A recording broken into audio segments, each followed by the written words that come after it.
Ladies and gentlemen, on behalf of the Commanding General of the Joint Readiness Training Center in Fort Johnson, Brigadier General Jason Curl, and the Post Command Sergeant Major Horacio Pena, welcome to our celebration of Veterans Day. We extend a sincere welcome to our distinguished guests.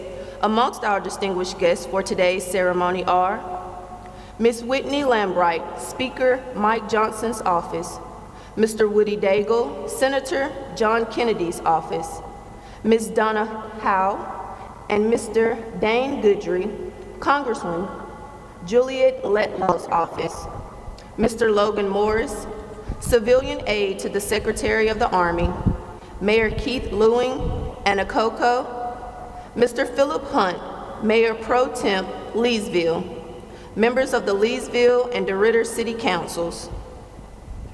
Ladies and gentlemen, please stand for the national anthem performed by Leesville High School Band and remain standing for the invocation given by Chaplain Michael Jeffries.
Good morning. I invite you to join me in prayer this morning.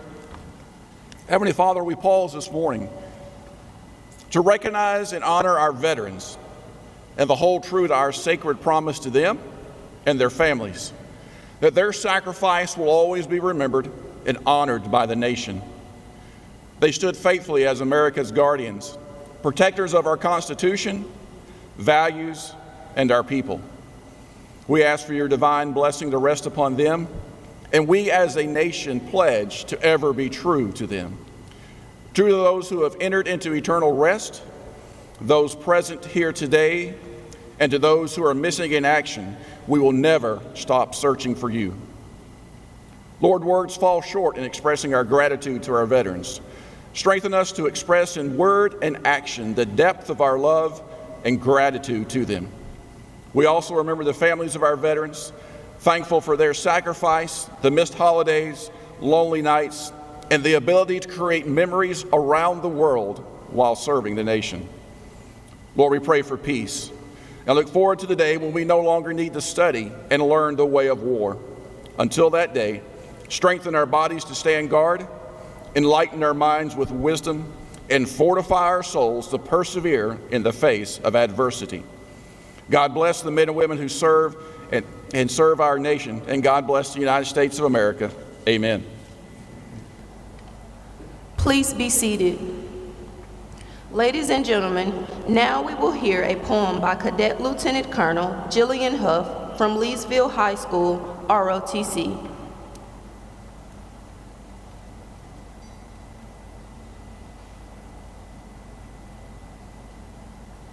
The 11th hour of the 11th day of the 11th month comes down to just two simple words to say, thank you. Stop and think about this day, Veterans Day, celebrating the service of all U.S. military veterans. Notice the correct spelling holds no apostrophe. It is not needed. This day is for all who have served.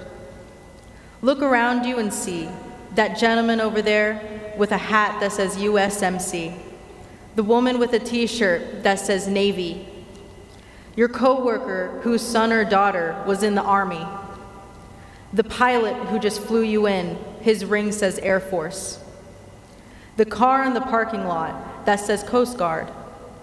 Stop, ask and thank them for their service, not just for today, but for every day.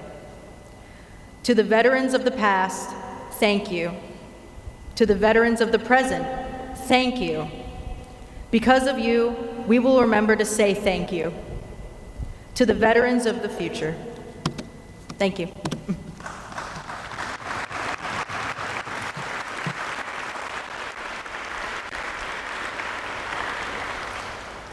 Ladies and gentlemen, Mr. Mark Leslie, the United States Army Directorate of Plans Training, Mobilization, and Security.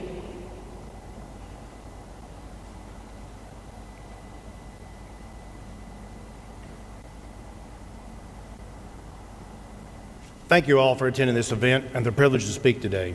Our distinguished guests today are the soldiers and veterans in the audience. I'm honored that Brigadier General Curl and Command Sergeant Pena allow me to represent Fort Johnson on this day dedicated to honoring you, the American veteran. Thank you, sir. Thank you, Command Sergeant Major. I take this honor seriously. I genuinely want to do my very best to pay homage to your service and sacrifice. I can only hope my words convey this with genuine sincerity. But I'll be honest, this is a tall order. I know many of the veterans and soldiers in this audience. Their service, the medals on their walls are hidden in a box in their home, their contributions to our Army, and a few of their feats on the battlefield.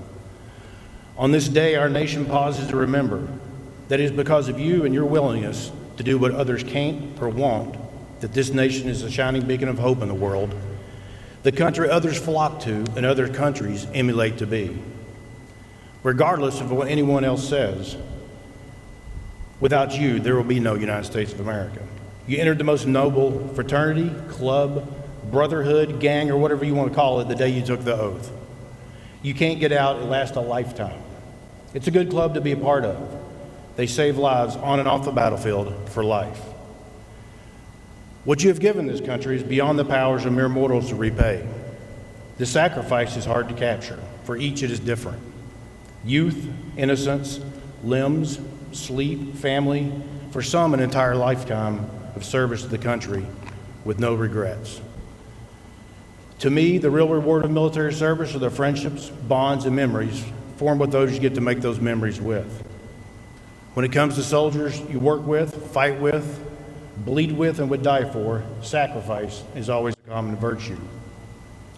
I served in the U.S. Army for 30 years as a soldier, NCO, and officer, and served in Operation Just Cause in Panama, Desert Shield and Desert Storm, Iraqi freedom and enduring freedom, and I'm grateful that I get to continue to serve as a civilian here at Fort Johnson. I feel that I've been blessed beyond what I deserve for this privilege to serve with soldiers and veterans for almost 40 years now. I'll spare you most of the personal war stories today. Okay, most of the war stories, mainly because there's a lot of truth in the old saying that I tell my son, himself an NCO in the Army. Always remember, son, the older I get, the better I was. But I will share some personal thoughts. I don't think we veterans are better than anyone else, but I do think veterans have a special sense of gratitude for all the little things that the average citizen may take for granted. We have an earned and unique perspective. I think there's two main reasons for this. One, for the most part, military units are groups of individuals, most from wildly different backgrounds, working together to achieve a common goal, often under extreme circumstances, under immense amounts of stress.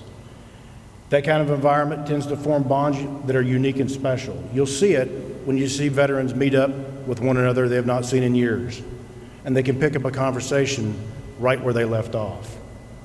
Plus, we often have a special and unique vocabulary when we address one another that I will not expand on here, but it often leaves civilians perplexed as to wondering whether we love or hate one another. Two, everyone remembers returning home from a deployment. I know I do, the dozen or so that I participated in. Every time the grass was always greener, the air cleaner, the people warmer, the beer better and colder, and always more plentiful. My sense of gratitude and appreciation for everything I took for granted before grew tremendously. I wish more Americans could somehow experience and appreciate this unbelievable and surreal first day back euphoria. It's a feeling I relish and recall with the greatest of memories. And more importantly, it makes me, and I'm certain many of you in the audience, appreciate this great country and everything we have even more. It brings to life the words of Teddy Roosevelt: for those who fight for it, life has a flavor the protected will never know. In our part of the world, in the great state of Louisiana, we're blessed to be in a special place and have parish partners that respect and honor the sacrifice of the American veteran and service of the active duty soldier. Flags line the street on 4th of July, Veterans and Memorial Day. They graciously attend our events, welcome us at their events, and work hard with our kids at school. They love America. But that's not all. In this area, soldiers and veterans don't just reside. We're not just a part of the community, we're embraced by the community. Soldiers and veterans here are not regarded as transient residents. You coach youth in intramural sports leagues and teams, are involved and often lead service and volunteer community organizations, attend and speak at city councils, have a voice at the school boards, and the community listens.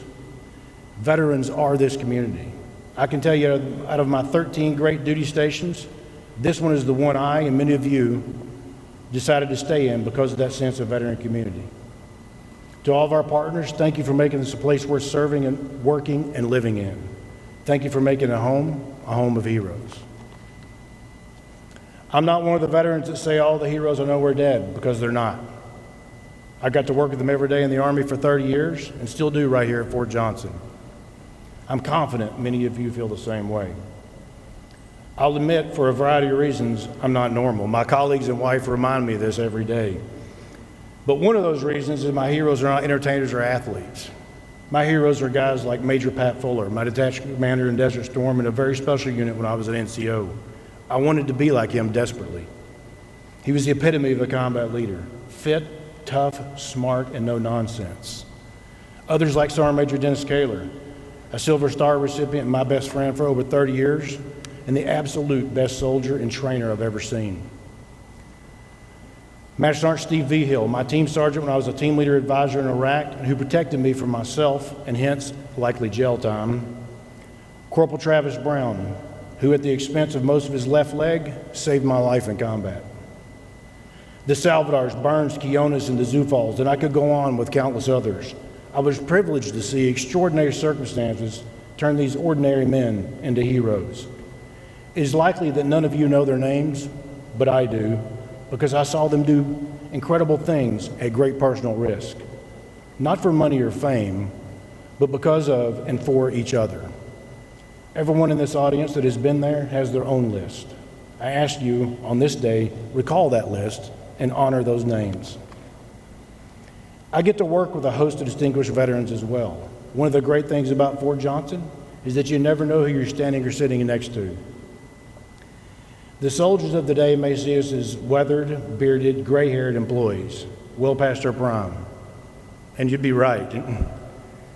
A few years ago, during a crisis, I had a very young major in the Emergency Operations Center tell me, "Well, you wouldn't understand, Mr. Leslie, you're a civilian."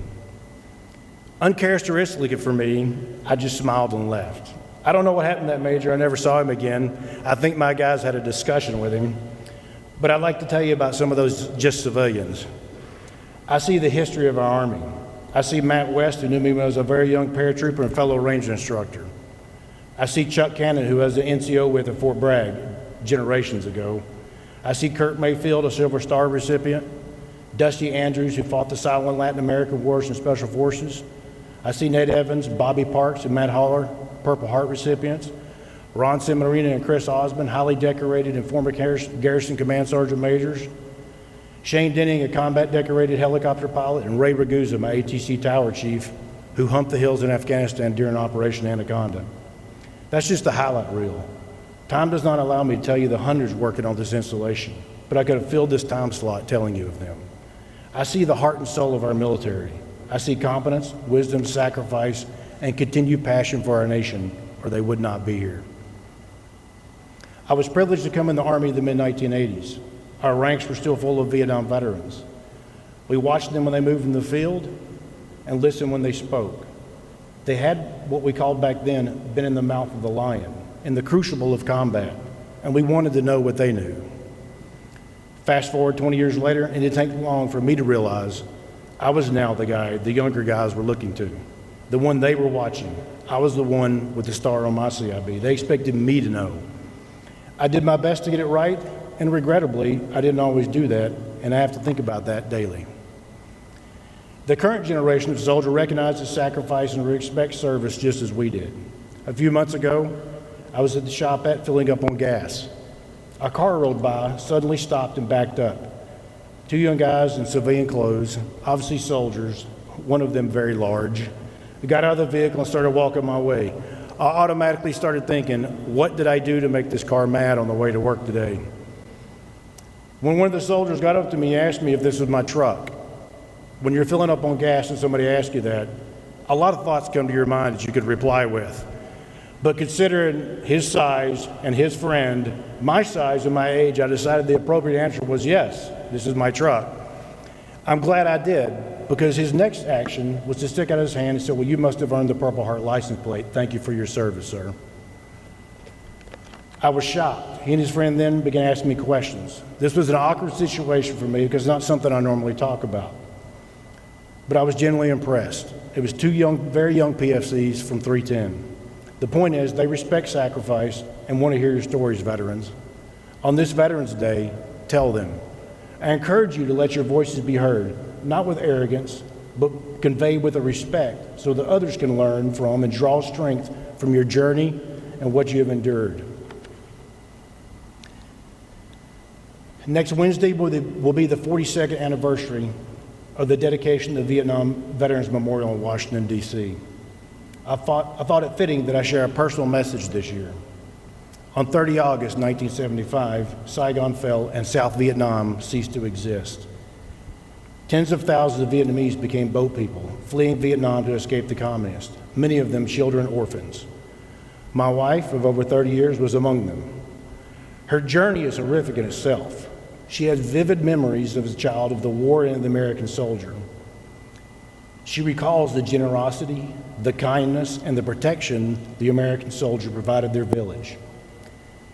That's pretty fine words for a civilian of war to describe the foreigners in a country. In my opinion, a grand legacy: generosity, kindness, protector. 50 years from now, I'll be long dead. But I can only hope that the words such as these, the words someone can use to describe the actions for my generation in any conflict I have been in. To the Vietnam veterans in the audience, thank you for your generosity, kindness, and protection. It didn't go unnoticed or unappreciated. Americans, on this Veterans Day, when you will say something to a veteran, smile and say thank you. Veterans, what can or do we say in return? It's always hard to reply. I always say, it was my privilege. What can citizens do for veterans? I think President Reagan said it best in one of his many great speeches. We can offer them no better tribute than protect what they have won for us. That is our duty. To our active duty service members who continue to stand ready in harm's way so that the rest of us can live in peace, thank you for continuing to prepare for war every single day. Never forget that is what you're here for. Do so with honor, courage, and competence. When that day comes, be ready.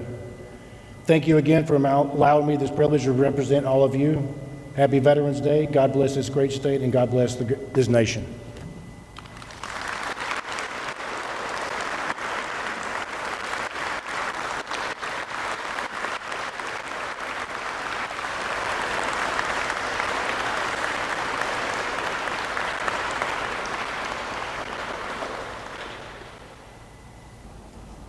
Ladies and gentlemen, we will now hear from our very own Leesville High School Band performing American Fantasy.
Ladies and gentlemen, it is my pleasure to introduce the Commanding General of the Joint Readiness Training Center in Fort Johnson, Brigadier General Jason Curl.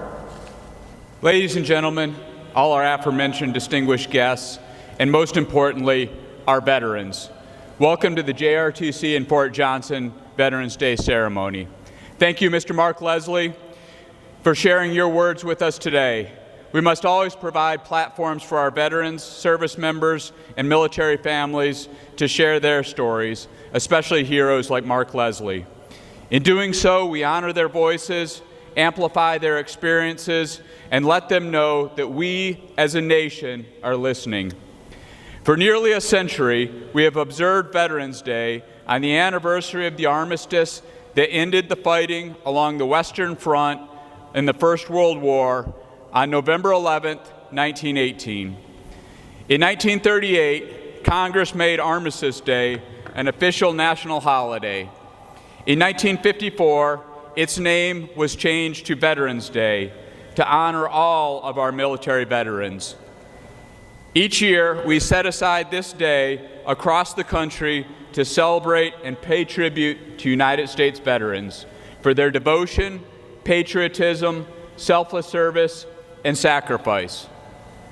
There are more than 18 million veterans alive today. Their service spans World War II to our latest conflicts in the Middle East, brave men and women from all walks of life who stepped forward to defend our nation throughout history. As we pay tribute, we're standing on a ground rich in history. Fort Johnson, a place where, for over 80 years, generations of soldiers have trained, prepared, and strengthened themselves to answer the call of duty. It is only fitting that we honor our veterans here today, as Fort Johnson has been at the heart of shaping our nation's defenders for nearly a century. Since its founding, Fort Johnson has been more than just a training base. It has been a place where dedication to service is ingrained and courage to protect is instilled. Millions of soldiers have walked this very ground, learning how to be soldiers and fighting our nation's wars. From the battlefields of World War II to the jungles of Vietnam, from the deserts of the Middle East to the missions of our modern front lines, those have trained at Fort Johnson stood ready and prepared to serve in every corner of the globe, bringing honor and strength wherever they went. Today, we honor all who have worn the uniform, especially those who have trained here at Fort Johnson. Many of our veterans who, after serving our country with honor and valor, continue to contribute their expertise, wisdom, and spirit of service right here at Fort Johnson. These extraordinary men and women exemplify an unwavering commitment to our nation's defense and the betterment of our military community. The veterans among us carry the legacy forged in the crucibles of conflict, tested in diverse terrains, and honed through countless challenges. They have witnessed the transformation of Fort Johnson from its early days of basic wartime training to its current stature as a pinnacle for military preparation and excellence. Choosing to remain at Fort Johnson after fulfilling their service obligations, these veterans embody the service's dedication. Their presence bridges the past and present, allowing this installation to be a living repository of historical lessons and warrior ethos. Their invaluable experiences enrich the training environments, guiding and mentoring the next generation of soldiers with a grounded understanding of military services, realities, and demands. Our veterans are the guardians of institutional knowledge and hard-earned experience. They have navigated the complexities of various military campaigns, absorbed the essence of leadership in the shadows of adversity, and cultivated resilience that stands as a beacon for others to follow. To our veterans still serving at Fort Johnson, thank you. Thank you for the sacrifices, for your wisdom, and for choosing to serve, even when you have already given so much. Your legacy is not just in the battles that you fought, but to the soldiers that you inspire every day. In honoring you, we are reminded of the infinite debt we owe to all of our veterans, past, present, and future. You are the heart of our communities and indeed the soul of this great nation. Today, let us not just celebrate the veterans as a mere holiday. Let it be a reminder of the best of our country, men and women who have given so much to ensure our freedom. As we look towards the future, let's commit ourselves to honor their sacrifices, not just in words, but in deeds.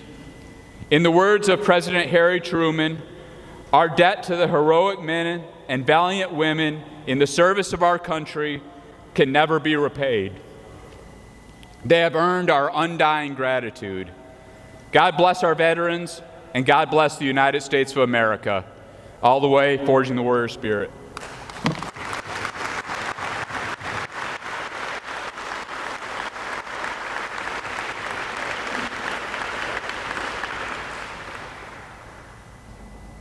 At this time, Brigadier General Curl and Command Sergeant Major Pena, assisted by Leesville ROTC student Cadet Lieutenant Colonel Jillian Huff, will now lay the installation wreath in honor of all veterans who have served since our founding.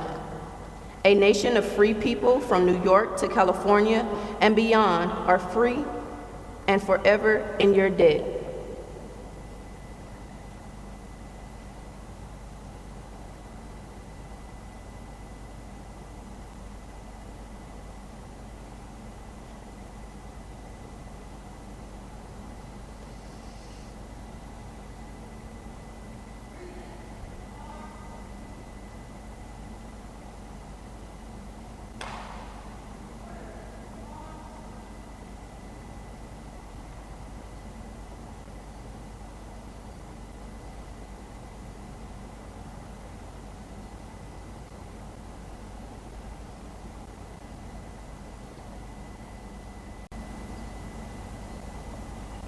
At this time, we ask that all service members please stand when your service song is played. Please take your seat at the completion of your service song.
Ladies and gentlemen, this concludes our ceremony. Please feel free to mingle and renew old friendships or make a few new ones. Thank you for your attendance. Thank you for your service. Please drive safely and have a great Team Johnson Day.